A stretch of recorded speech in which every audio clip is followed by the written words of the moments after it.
ಈಗ ಕರೆಕ್ಟಾಗಿರೋಂಥದ್ದು. ಇನ್ನು ಮುಂದಕ್ಕೆ ನೀನು ಏನು ಮಾಡ್ತೀಯ ಬಿಡ್ತೀಯ ನನಗೆ ಗೊತ್ತಿಲ್ಲ. ಊರಿಗೆ ಹೋಗಿ ಡೈಲಿ ಚುಚ್ಬೇಕು. ಯಾವ್ಯಾವ ನಿನ್ಗೆ ಏನೇನು ಮಾತಾಡ್ತಾನೆ ಮಾಡ್ತಾನೆ ಅವ್ರು ಹೋಗಿ ಚುಚ್ಕೊಂಡು ಕರ್ಕೊಂಬರ್ಬೇಕು. ಅದು ಯಾವನಾರ ಇರಲಿ, ನಾನಾದ್ರೂ ಬಿಡ್ಬೇಡ. ಏನಮ್ಮ ಇದೇ ಮಾತಾ? ಆಯ್ತು. ನಿನ್ನ ಗಂಡನ ತಿಳ್ಕೊಂಡಿದ್ದು ಕಳ್ಮುಂಡು ಹೆಂಗಿದ್ವಿ ಹಂಗೆ ಇರ್ಬೇಕು ಅವರಲ್ಲವೇ. ಆಯ್ತೇನಮ್ಮ? ನಮಗೆ ತಾನೇ ಹೇಳುತ್ತಾಳೆ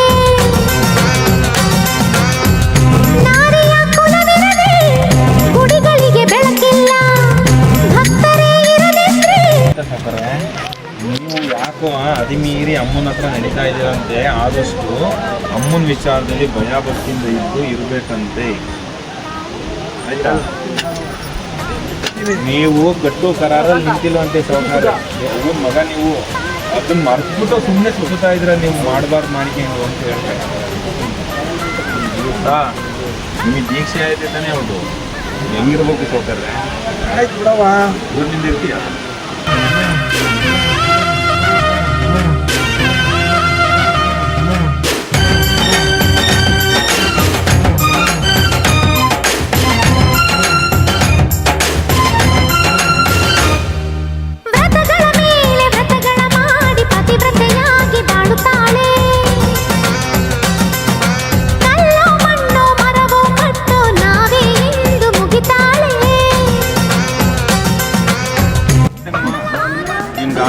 ಒಪ್ಪಿಗೆ ಆಯ್ತು ನನಗೆ ಒಂದು ಪ್ರಸಾದ. ನನಗೆ ಒಂದೇ ಇರುವುದು ಒಂದೇ ಸತಿ ಬರ್ಬೇಕು. ಅವಾಗಲೇ ಒಪ್ಪತ್ತು ನಾವು.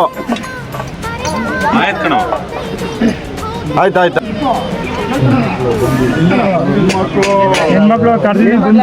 ನೀನು ಅವ್ರ ಮನೆಗಳಲ್ಲಿ ಮಕ್ಕಳಿಗೆ ಅವ್ರಿಗೆ ತೋರಿಸ್ಬೇಕು.